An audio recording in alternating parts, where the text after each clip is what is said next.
1, 2, testing. So it's working? It's working? So that one's not charging? Yeah, I think maybe, yeah. Yeah. How about that one? That's working now. Okay.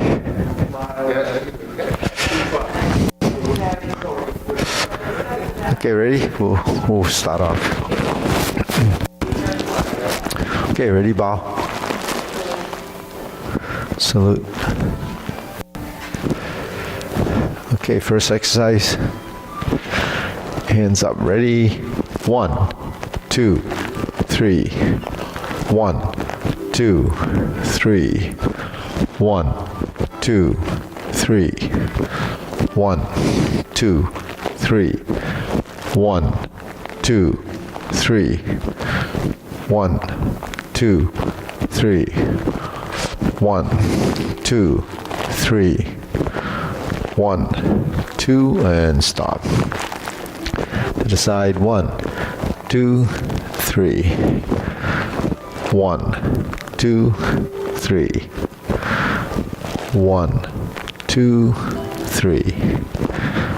1, 2, 3.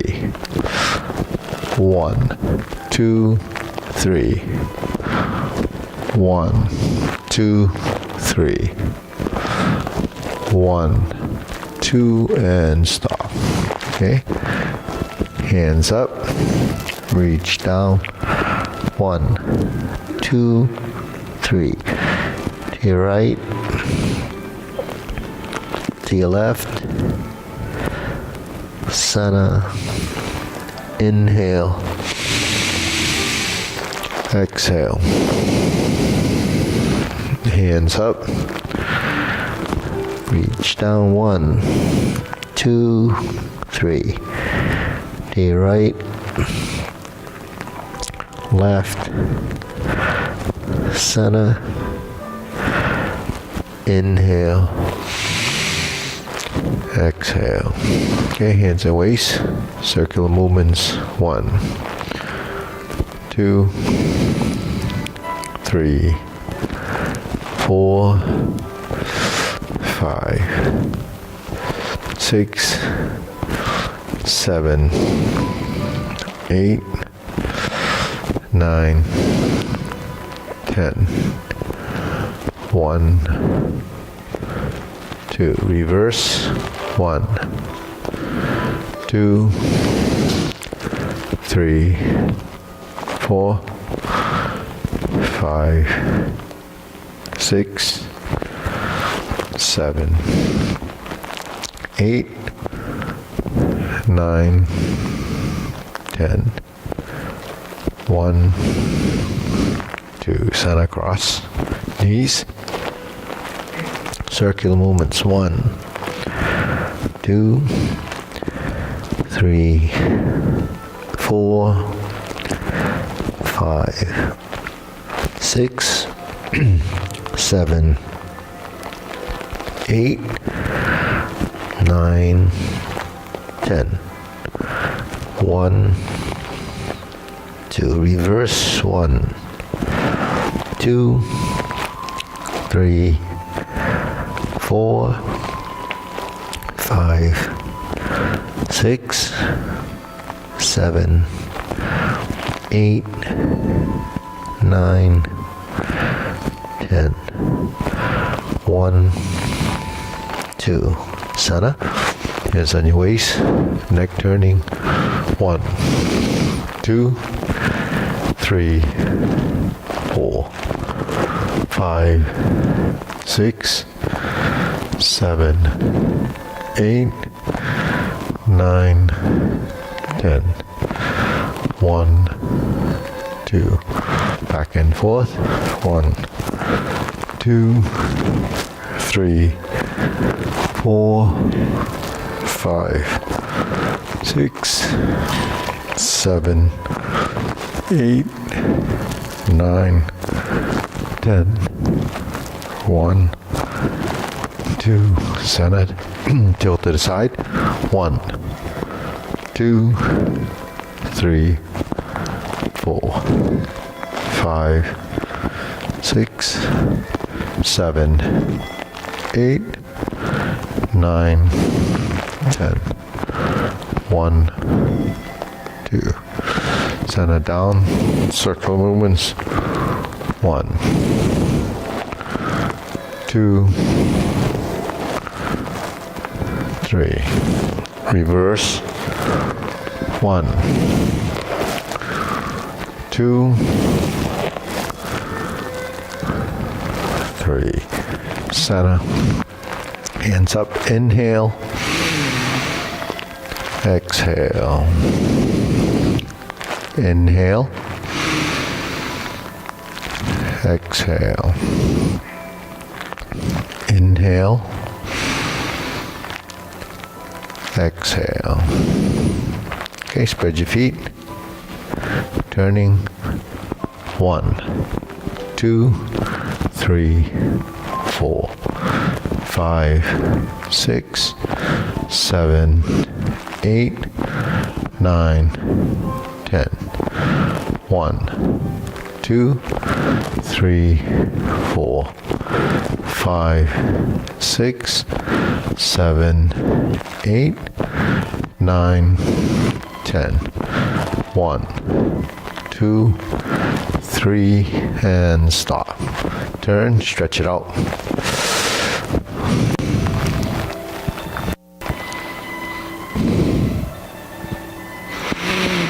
Switch.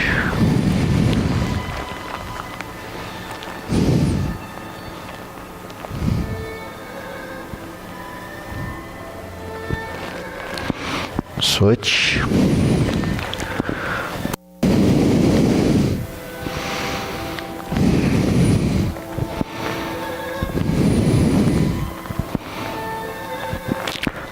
Switch.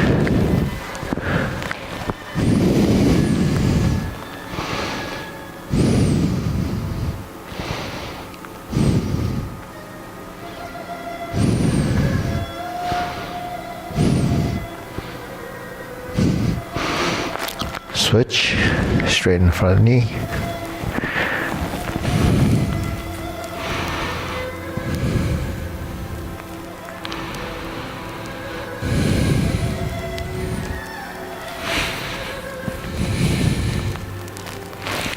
Switch.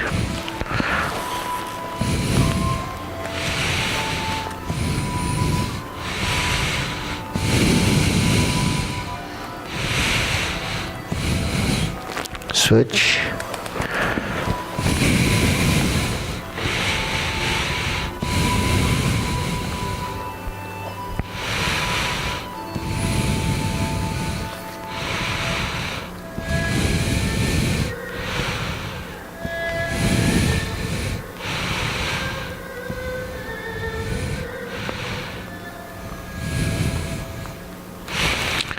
Switch.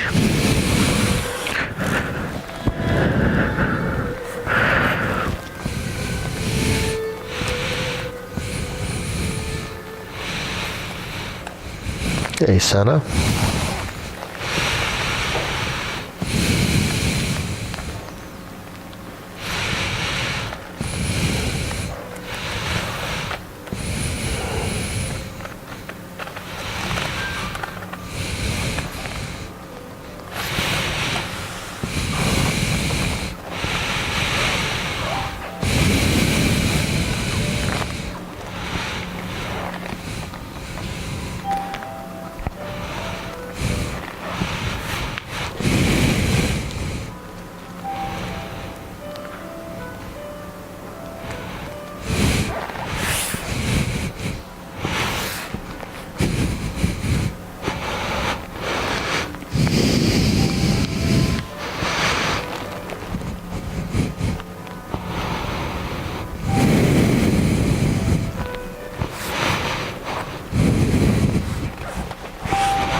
Okay, shake it out.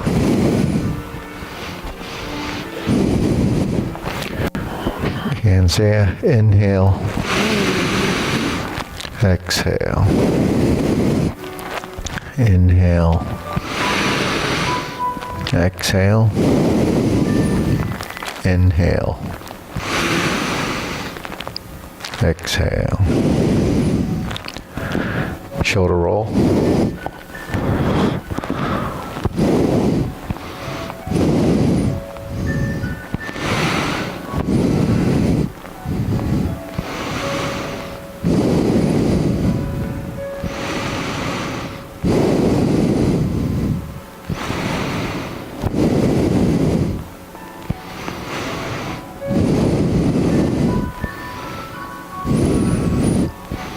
Okay, reverse.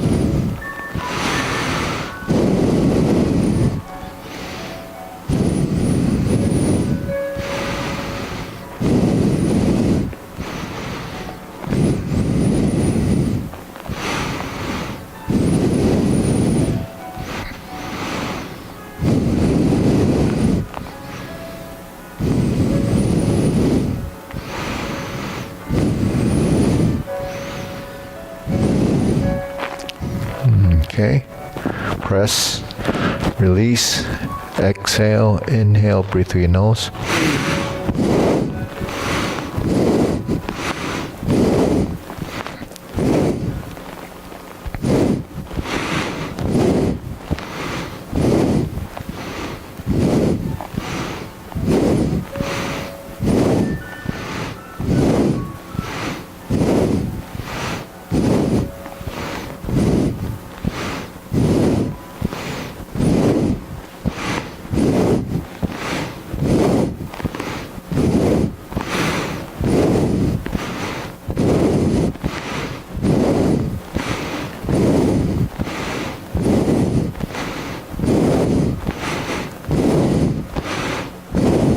And stop. Hands up, pull in, inhale, exhale, inhale, exhale, inhale, exhale. Okay, wrists.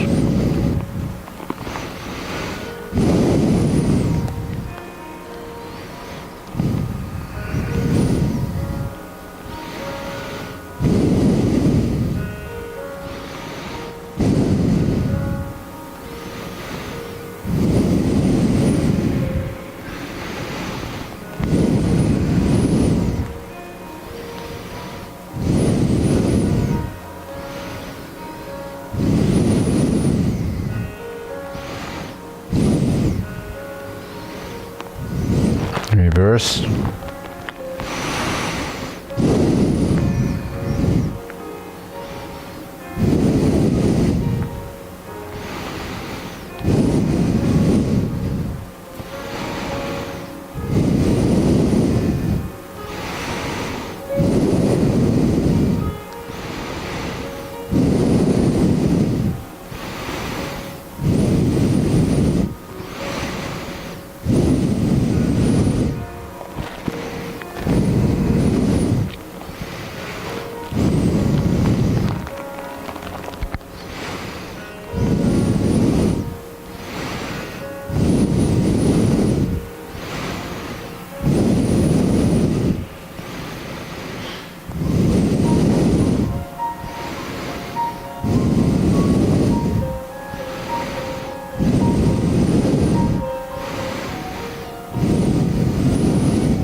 And stop. Center palms down. Big a circle. 1, 2, 3. 1, 2, 3. 1, 2, 3. 1, 2, 3. 1, 2, 3. 1, 2, 3.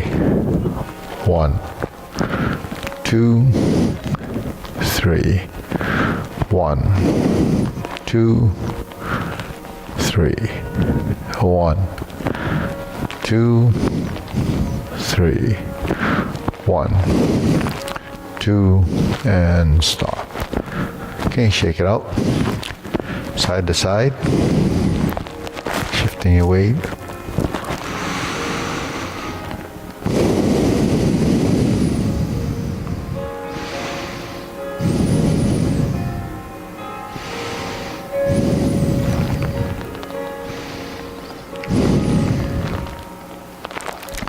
Okay, lift.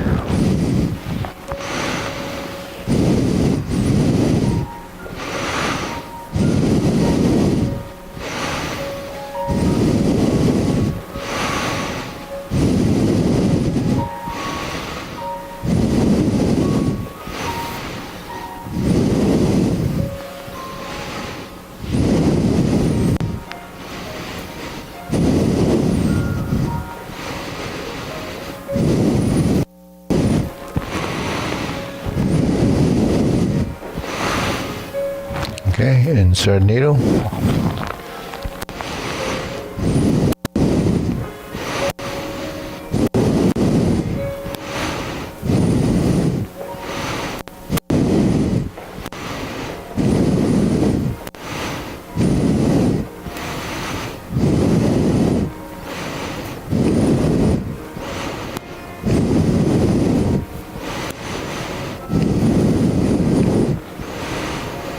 Switch on the side, go up.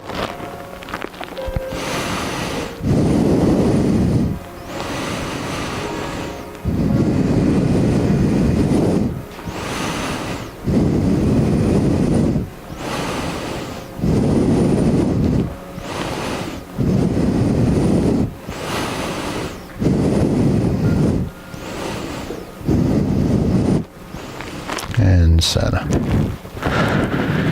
Okay, leg swing.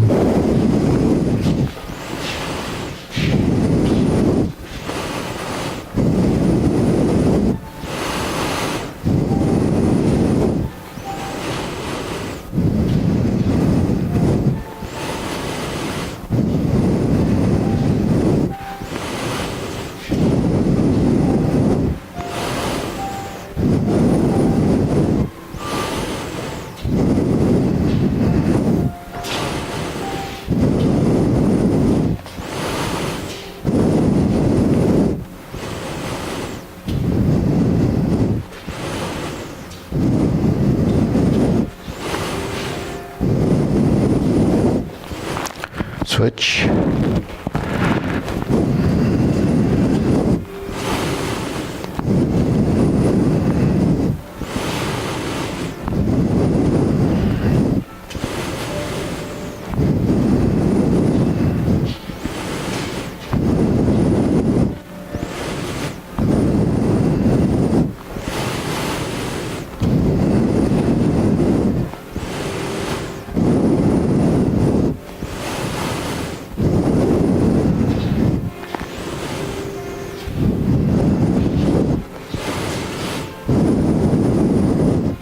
Center, switch, side to side.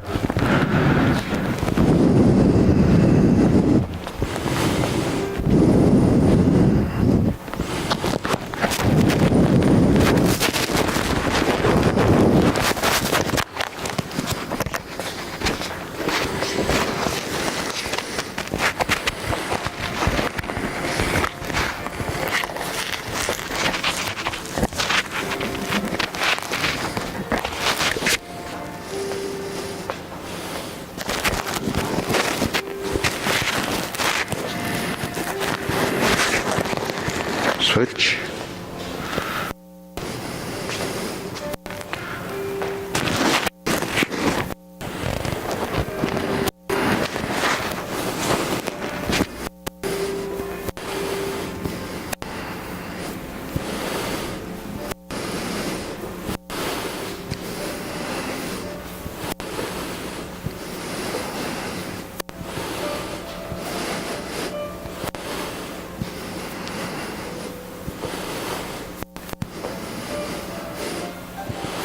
Okay, center, Deep breathing. Inhale.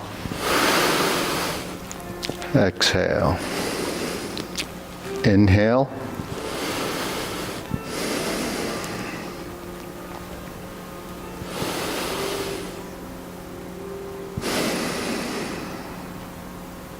Okay, silk grilling.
Switch.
Okay, open and close.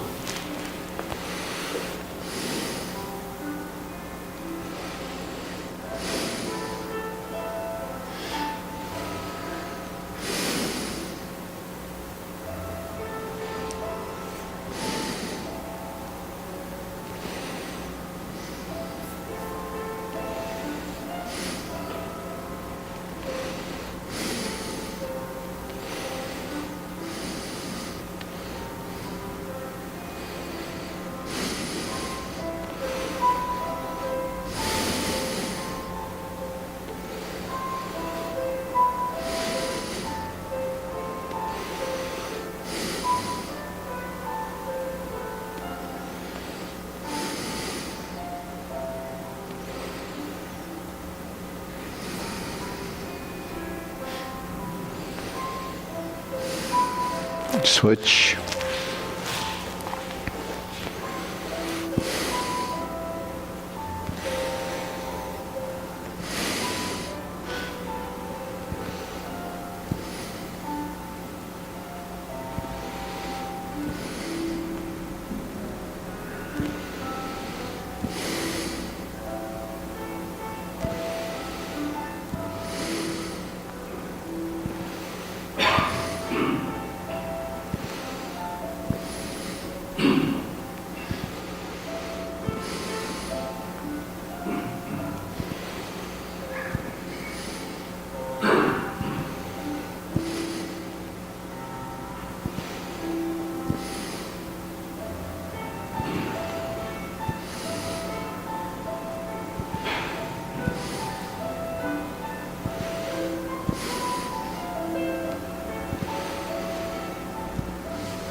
Okay, Sana. Circular movements. Preparation.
Okay, lower hoop.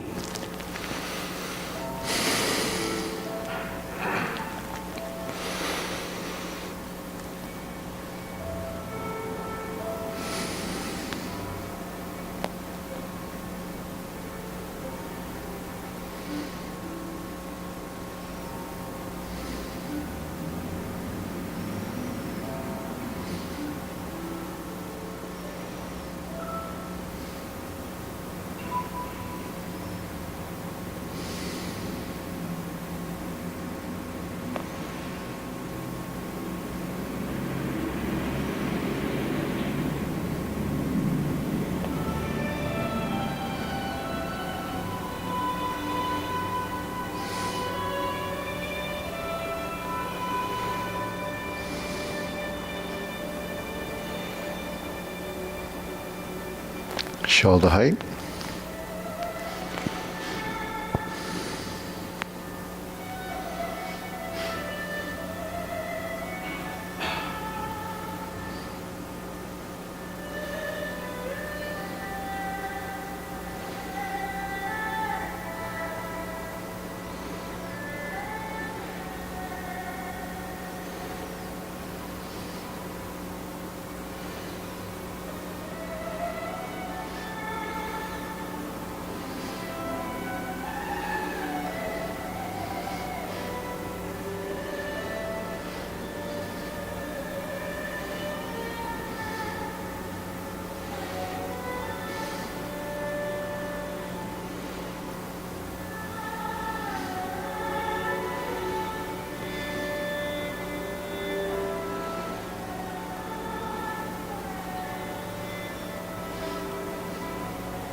Elbows down.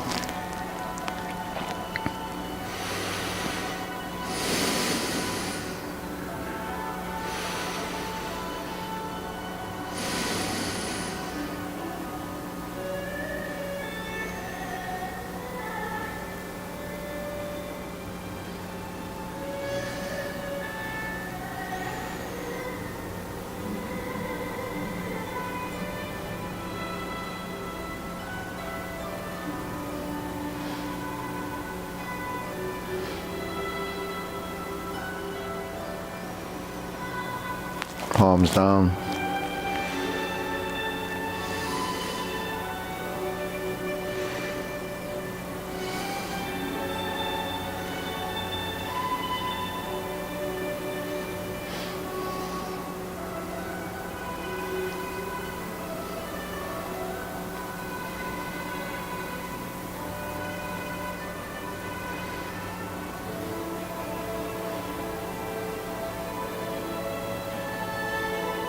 Extend, straighten up.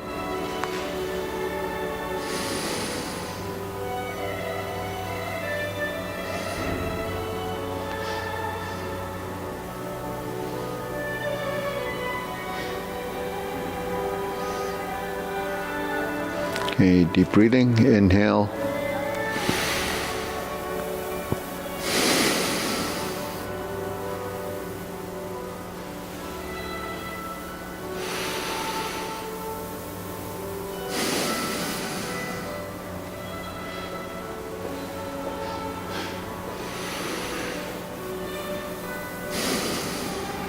Okay, diagonal flying.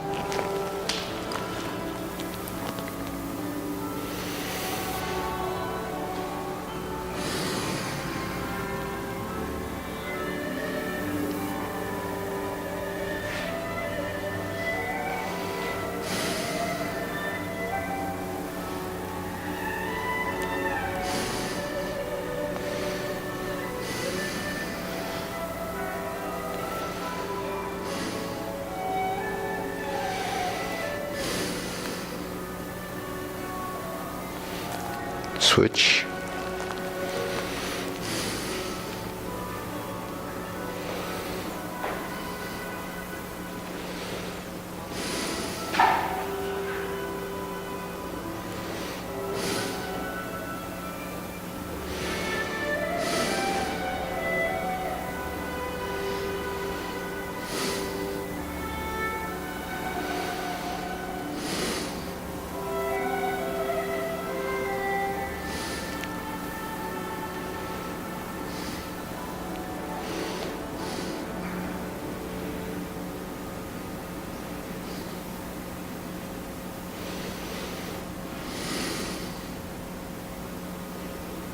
Okay, center, cloud hands.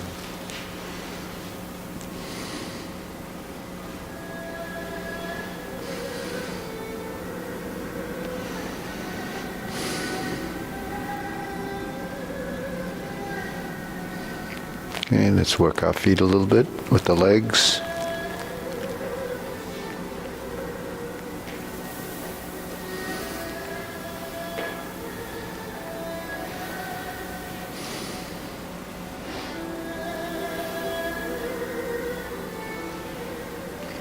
Going back.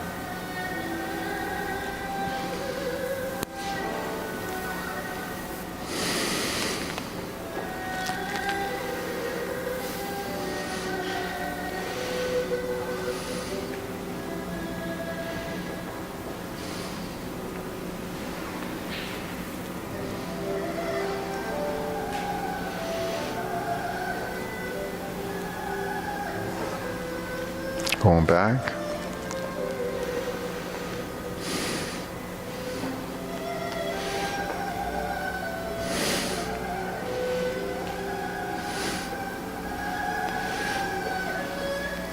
Okay, back to single whip. Okay, close. Deep breathing, inhale. Exhale. Inhale. Exhale. Inhale. Exhale. Okay. Carry tiger to the mountain.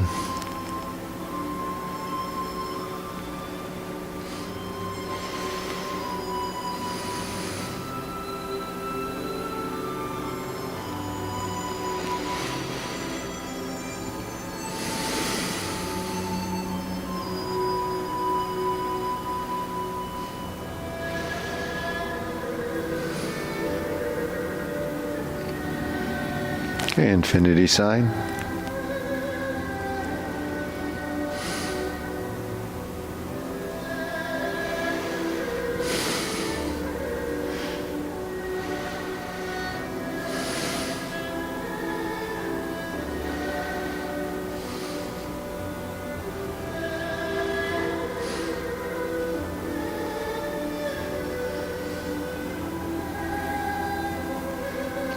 Form the fists.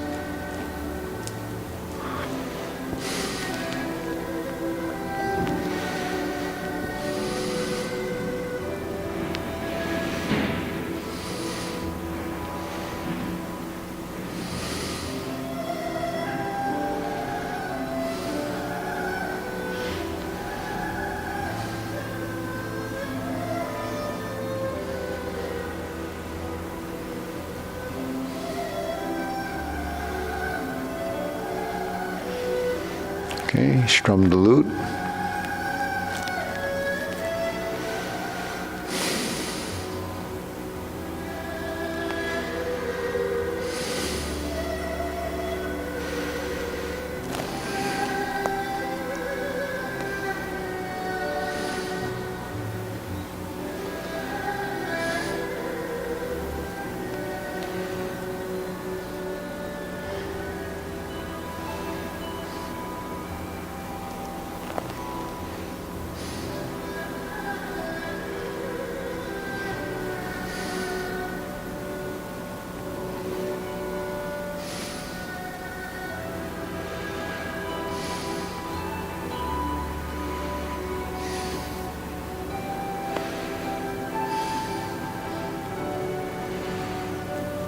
Turn, draw the bow.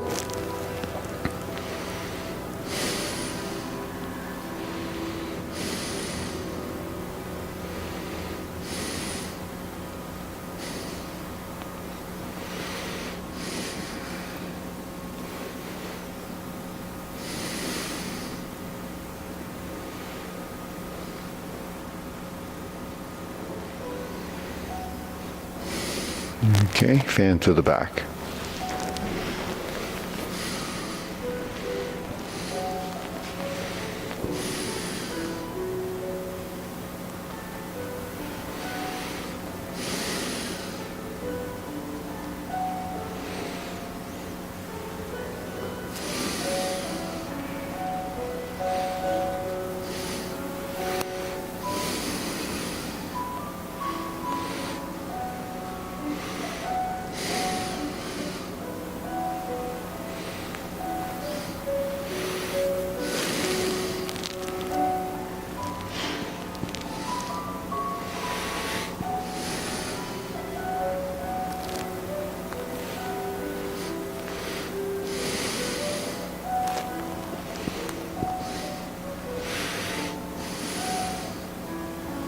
Okay, raise the hand.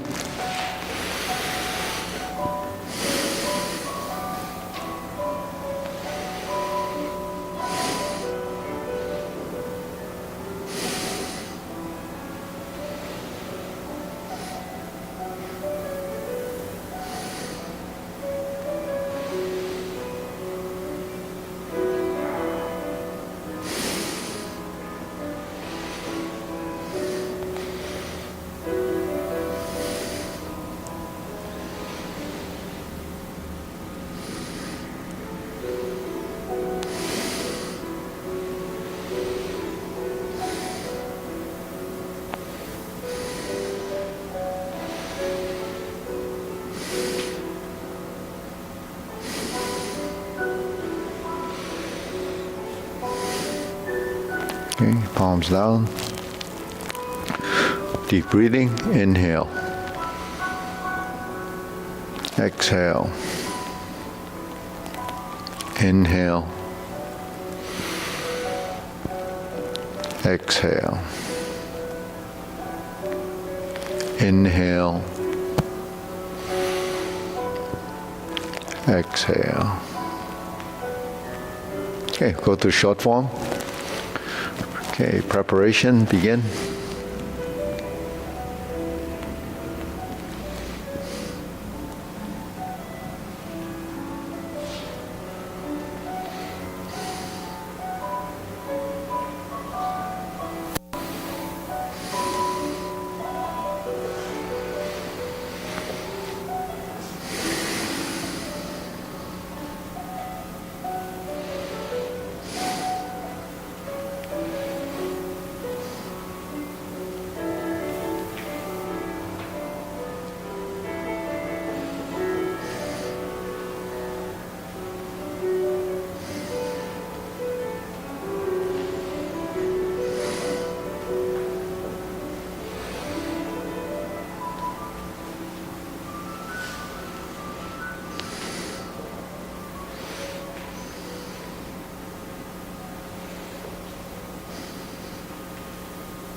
Okay, how do you feel? I'm gonna do the long form or do that one more time? Anybody? Long form? Okay, all right. Okay, ready? So we stay together. You can stay there. Yeah. Ready? Preparation?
Go to the corner, obliques.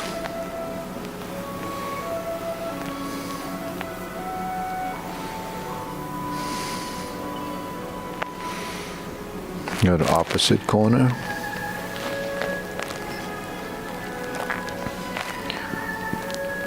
Grasp the sparrow's tail right side.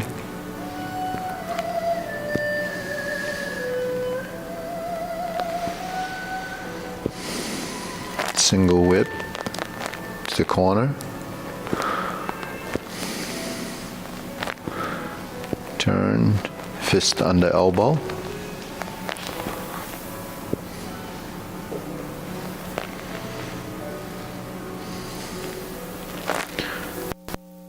Pulse.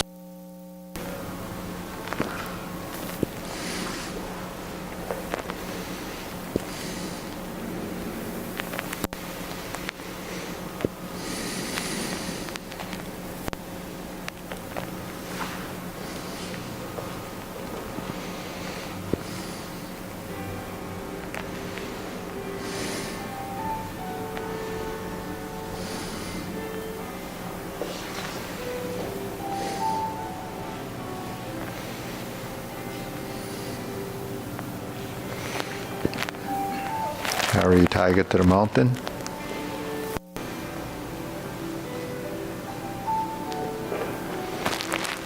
Hold the ball. Diagonal flying and step up to raise the hand. Bend from the waist, stork flaps wings. Turn. Brush knee, insert needle.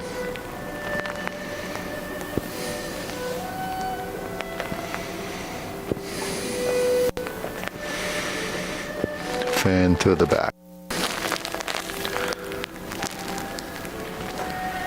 Stroke down, parry and punch.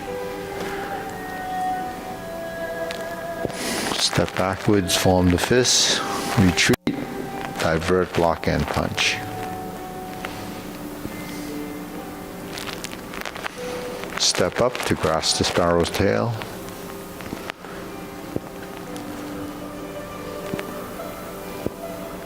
To single whip.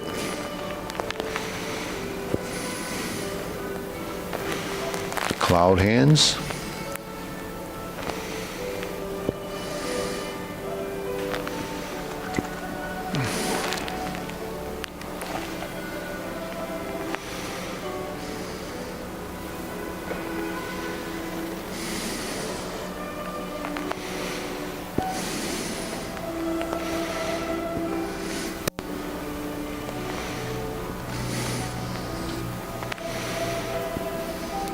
Single whip.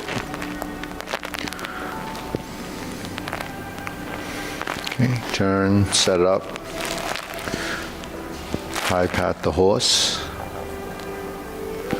Right instep kick.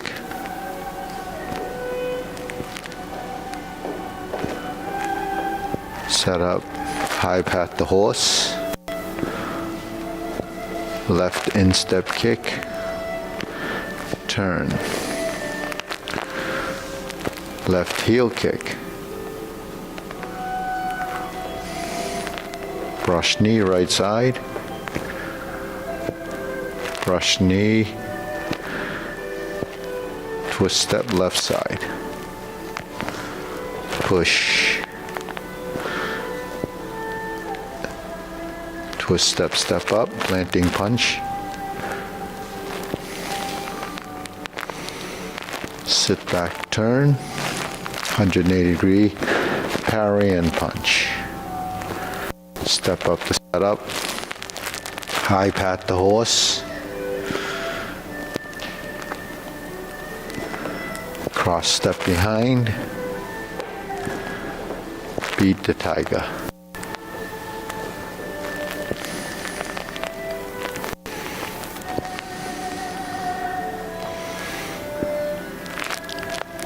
Turn back to side mirror, lower hoop, cross the forearms, right heel kick. 2 punches to the ear. 2 more kicks, left parting leg,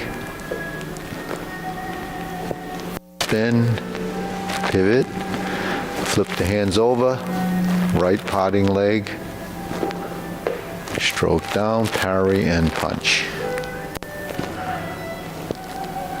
Form the fist, step, toe out, punch, divert, block and punch.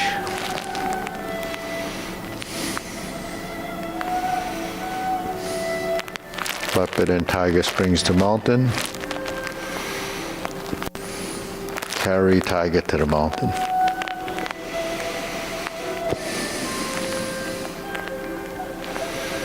Cross hands, oblique brush knee right side, push,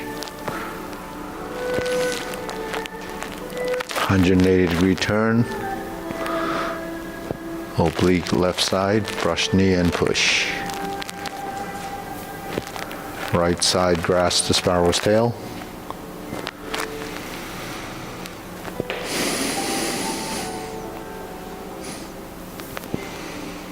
Single whip to the front.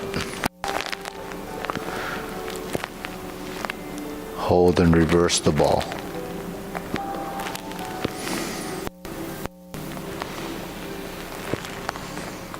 Neutral position, stroke down, pot the horse's mane 5 times.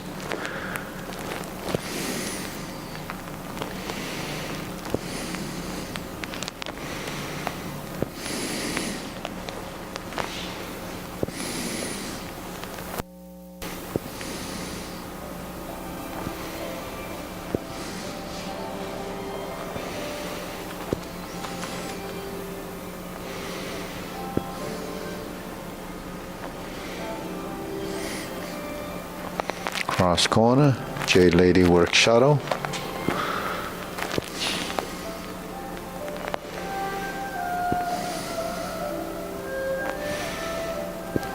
Pivot, pivot, step, step. Right side, Jade Lady work shuttle.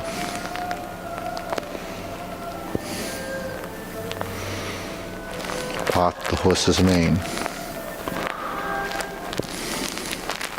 Corner.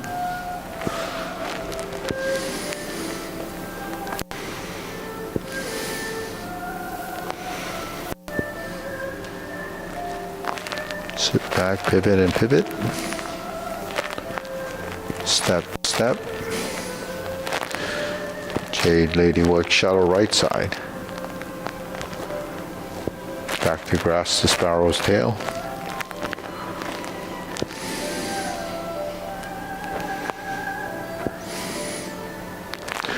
The single whip.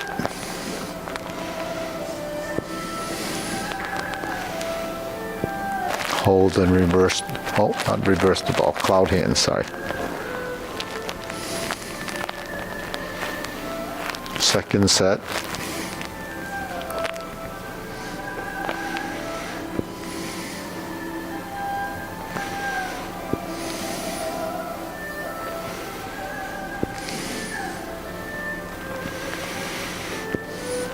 Back to single whip.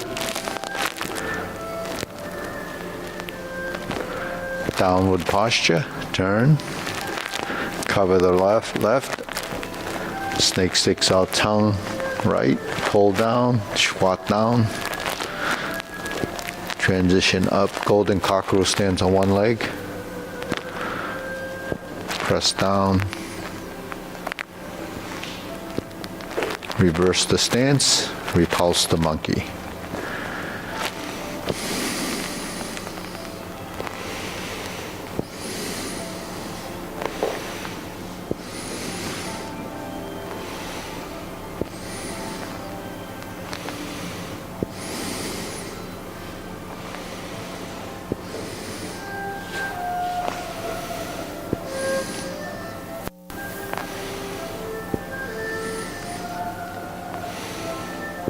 Okay, low the hands, carry tiger to the mountain.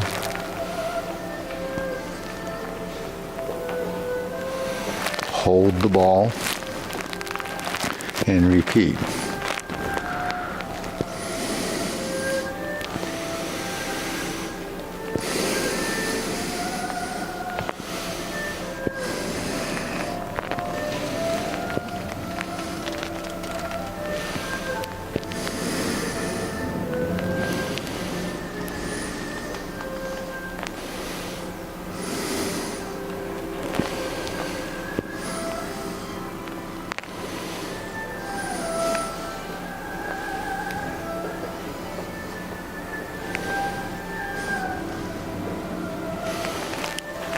Fan to the back.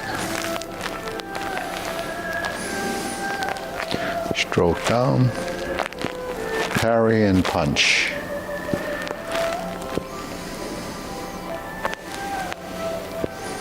Form the fist and punch. Divert, block and punch. Step up, grasp the sparrow's tail. Followed by single whip, third set of cloud hands.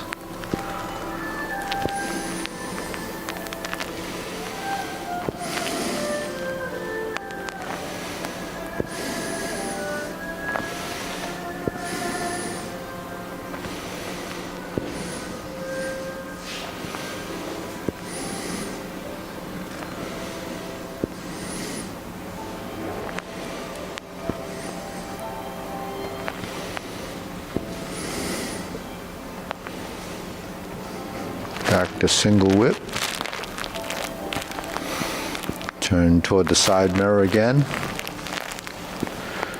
Palm strikes face.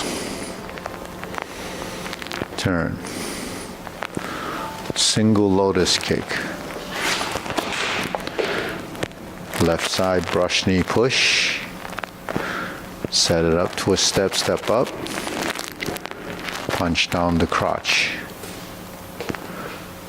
Sit back toe out, step up, grasp the sparrow's tail. So we're on the right side now, right foot forward. So we can transition back to single whip. Second downward posture. Cover hands, snake sticks out tongue. Invert the hands, flip them down, pull down. Step up. Cross hands, 7-star. Retreat and ride the tiger. Left palm strikes face. Turn. Change the hands, double lotus kick. Draw bow to shoot tiger. Step up. Repeating palm strikes face. Instead of single lotus, we have a parry and punch. Step up. High pat the horse. Step up. Grasp the sparrow's tail.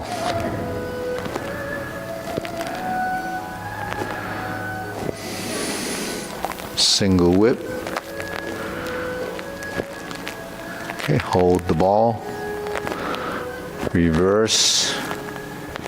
And diagonal flying. Right side. Close the form.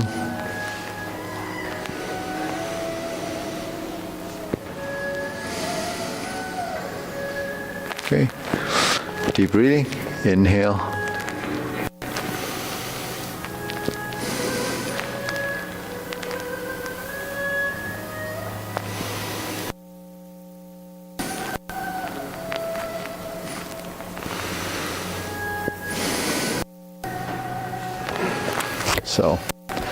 So did anybody take a look at that New York Times article that he sent out? Yeah. Huh? He had a sore stomach. Well, actually, you don't need to develop your abs that much. Actually, that's what the idea is. Some people only do ab work. It doesn't help your mobility in the torso. And if you do planking and that type of exercise, it creates rigidity, even though you're strengthening your back and working your abs, because it creates just a balance. So if you have that kind of rigidity, it becomes a conflict in your movement. So you could have strong abs but a weak back. But it's really because you're not twisting. Because you don't twist and turn, the muscles don't know to one side release and the other side let go, and one side pulls, and it's kind of give and take.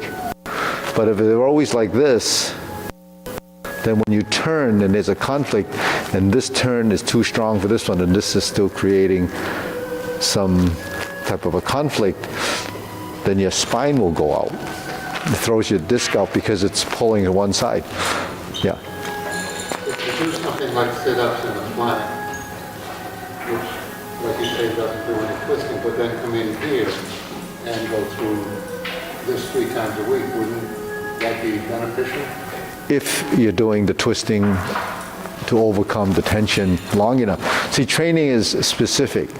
So if you do something a certain way, it becomes part of your subconscious motion, right? And then it becomes a reflex. So I call it reactive tension. So reactive tension happens like a response. You know, something happens and you just do that. That's not a controlled response. So if you do both, it's okay. It's, you know, but most people don't do both. So you have to do them both at the same time. In other words, if you do sit-ups, then you have to do something. You know, if you're prone to doing those type of calisthenics, then you still have to supplement it with some type of movement. Like a lot of, yeah. So I don't do sit-ups, and I don't do planking, and the reason for that is, go back to 1970. I studied, you know, a style of martial arts that was all about rigidity, tension, and stiffness. So when you train your muscles to respond, because that's what it is. If we're creatures of habit, we teach our body what it should do or what it thinks it's supposed to do. It really doesn't know. So if you stand like this, what is tension and what is focus and what is when your muscles are hard. The muscles are hard when the muscles are focused and they're all working toward that end goal to be rigid, meaning like it's hard, so it can take blows, so you can get hit and it doesn't reach your bones. But the thing is, if you train like that, every time something happens, you tend to tense because you want to protect yourself, and that's actually a defensive mechanism.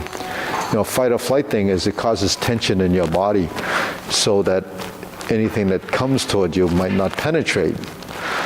So if you train like that, then anytime something causes a reaction, your tendency is to tense. So if you're really good at waiting to just react and become stiff. So that's not the best response, Now if you're doing something like Tai Chi and you practice something like what I did before, you have to unlearn all of that. And when you unlearn that, then you relearn it. It takes twice as long, even more than twice as long, because that tension is so embedded. So early on I realized that you had to not do things that create that tension as a training. If you tense your arm once in a while, it tenses. That's what your muscles do. But the thing is, if you're doing that day in and day out, it's not just, it's embedded in you, so that tension stays. So what happened was when I met my teacher, he said, you got to stop doing that. He said, it's no good. It just causes you to be, stiff. And they use the same term, stiff as a board. You're rigid as a board. So I had to unlearn to learn. It took me probably 5 years to unlearn the reactive tension. So reactive tension, if you do a block, then it just locks out and it becomes stiff and it's hard. And it doesn't move. That's not functional if you have to respond. It's good if you're like doing this and a lot of people do that for survival and then they could really beat to death practically, but they survive because their muscles are just putting this case around you. But when you're doing something like Tai Chi, relaxed motion and balance and motion and so forth, all the parts that are tense, and we have a lot of places that are tense that we don't know, you have to get rid of that, and then you have to start to relearn it. So I had to go through that process. That's why I know, not from just reading a book saying, or seeing some article. I know through the experience, the life experience of knowing why tension would be a conflict in motion. But once I overcame that level of rigidity, then I could start to evolve. So that was a long process. But I have more time in the soft stage than in the stiff stage, because I did that for probably 4 or 5 years. 4 or 5 years to get rid of it, and then, I had another, number of decades that I could work toward learning how to be soft. So that's really what happens. But I know it from experience, just, that journey. And you continue to evolve, not getting rid of just stiffness, but learning how to use the correct strength. That's another thing that you learn when you do this stuff is, sort of begin to understand how much. And that how much is not always measured in numbers, it's measured in feeling, experience and feeling. Some of that we all develop just from experience, not through exercise, but through, touching and feeling. You know how gentle you have to, when you pick up an egg, not to squeeze it like you were shaking someone's hand, you'd break the egg. If you did that every time you picked up an egg, you'd have a problem. Besides, eggs are so expensive now, you don't want to do that. So, yeah. I mean, one of the first concepts I learned even before I started taking Tai Chi class was the least amount of effort Yeah. and how much you should put into anything. And Yeah. a lot of how much energy you can get from your body is based on using your legs from Yeah, altogether. yeah, So I think about that all the time. Like, yeah. the strength comes from how you move. So, strength is something that we're constantly struggling with. When we do things, functionality, we know from experience, from mistakes, how much, if you picked up a spoon and you were going to stir your tea and you went crazy with your arm, you're not going to stir your tea, you're going to knock the cup over. So, don't do that. And that's how kids learn, infants learn, they learn from doing certain things. When an infant picks up a fork, it doesn't even know what a mouth is, right? Or a spoon. You wouldn't want to use a fork. But they pick it up and they look for the mouth and eventually they find it and then you get pretty good at it.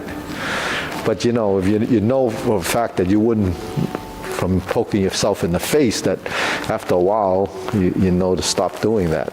And that's just sort of these survival skills. But when we're doing this, we don't really know, how much strength it is. We know that. But then if you look at the position, and that's what image is. When you watch someone do a form, you see the final position, so the final position is going to be the beginning of the next position, right? Because they kind of work hand in hand. So that's where you begin to understand what the next action is going to be. Now, if it's all in your arms, then it's just going to be your arms. If it's in your torso, then you start to recognize that there's movement in the body and there's movement.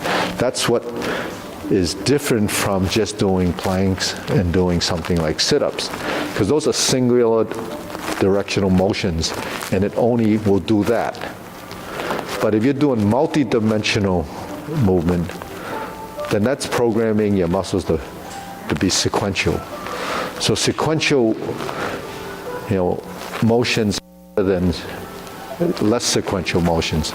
So how many sequential actions can there be? There's hundreds of, maybe thousands of things going on in your body just standing here trying to do this, all the things that we do, you have to actually know each one of those in a subconscious level. Otherwise, you'd be thinking of this and this doesn't happen, you think of this, and that's why we can't multitask without it reaching a level of understanding on each. How do we do this and then sink the elbow and bend the knee and turn the body? How do we form this and then have this go to vertical and then get it like this, turn and turn? Those are all separate actions learned and programmed into your system. So the more complex the movements that you learn, the more sophisticated your body becomes, and the amount of brain plasticity and the amount of wiring that you have here becomes bigger because it knows more. And as you start to decline, you lose things from not using it. But if you're constantly using it and adding onto it, you can only get better. Yeah. Well, those exercises that we have down there, it's to strengthen all of them around you. Yeah. So a lot of times people overdo it because their focus only is that. But that's not necessarily functional. It's strong. It's sort of like doing squats for 600 pounds. You're strong, but do you need to be squatting 600 pounds to lift up a 100-pound box? You don't need, that becomes excessive. So when you do things excessively, then it becomes, overtraining. And because specificity is training, then that's going to dominate. The first reaction is, if you're in this position and something you respond, is to use strength. And how much do you use? Probably more than you need to, and because you're trained to do that. So if you did, Say you get up to a plank up to 60 seconds, you should stop there, or you should start to get to 3 minutes, or is that being too excessive? well, I could plank for probably 3 to 5 minutes without even doing it. But the thing is, because I can, but I don't do them because it becomes something that I don't need to do. How much strength do I need to do the plank? I could do a one-arm plank and hold the position because I've conditioned my body to understand balance. Because when you're in a plank position, you could tense and hold it with muscle, or you could create the structural integrity of a position and you just let it balance out and you can use it. So, you know, the planking is something I used to do during that period. I was fanatical about that kind of thing, you know. I used to do one thumb push-ups, you know, but I wouldn't do that today, now. But that's, you know, planking is one of those things, you know, you can hold them like this, you can hold it like this. So we used to do it like this. Right? You hold the position like this. If you balance your position, you can do it like this, right? So you're not really using any strength. You're using a skeletal structure. The structure. Yeah, it's a structure. You can do it like this, but I don't practice those because it creates what I don't need. I think the article gave me an excuse not to do planks. Yeah. And not to do squats. Thank you very much. Well, because I teach younger people, they do a lot of that stuff, but they can't move their body. So, you know, like Drew, he weightlifts a lot. He's really physically fit, and he's very fast. So he developed his speed. So he's wired for that. Then he strengthened it. So if you're an athlete, you have to be good at your sport. Then you condition yourself. So planking for 60 seconds, 30 seconds, time, 3 minutes, 10 minutes, is more for endurance. Because endurance is something that your muscles go through, it morphs. More muscular strength, or you need more muscle tissue or nutrients to it, your body will adapt. So that's what staying there for a long time is. It's more for endurance. It's like running. You know, you run a mile, then you have to run 2, then you have to run 3. It's really for, aerobic thing. But if you're doing something like Tai Chi that's not aerobic, but it increases circulation without forcing the blood through your body, then that's a different kind of circulation. So someone that's older that has a heart problem that can't tax their heart simply to raise the rate of the heart, the beat, to pump more blood, or your arteries are clogged up and you're just going to want to force more blood to it, just about high blood pressure and the stuff that you don't need. So why not do relaxed muscle movements, let the tissue be softer and let the blood flow better without forcing it. So you got to do one or the other. But I know from previous experience with working with water that you can't get more water through a pipe by increasing the pressure. You can't increase volume like that. You have to increase volume by making it bigger. You can increase, maybe it seems like you're increasing its speed, but volume flow really comes through the arteries when they relax and release. Because I used to try to get more volume.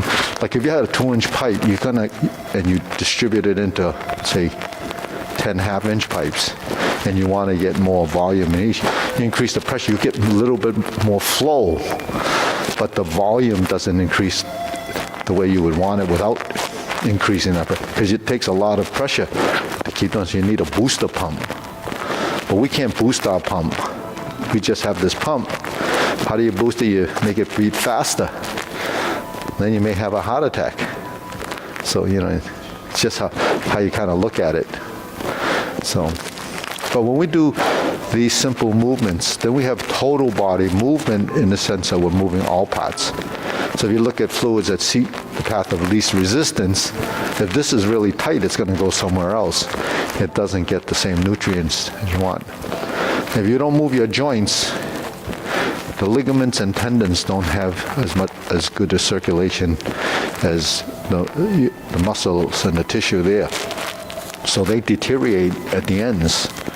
So I read an article where when they looked at the, sort of the tendons of people that had poor circulation, they got darker or they turned yellow on the ends, as if it was, not getting the nutrients. So when we move our joints and we go into all these positions, manipulating those joints and all of these joints, why do some people have problems, some people don't? So I probably should have pretty bad knees and hips, because I used to do a lot of kicking and stance and all that stuff. But I don't have any problems with my knees so far. So I just attribute that to doing it correctly or understanding how it should be done. Well, when I was looking up push hands Push hands? online, and there was a master from, I think it was in the 80s when they made that video. Yeah, He's a push hand master, yeah, and so he's quite magical. He was like in his 90s when he was just in the park, and then guys Yeah. could come up and yeah, compete with him. He was big.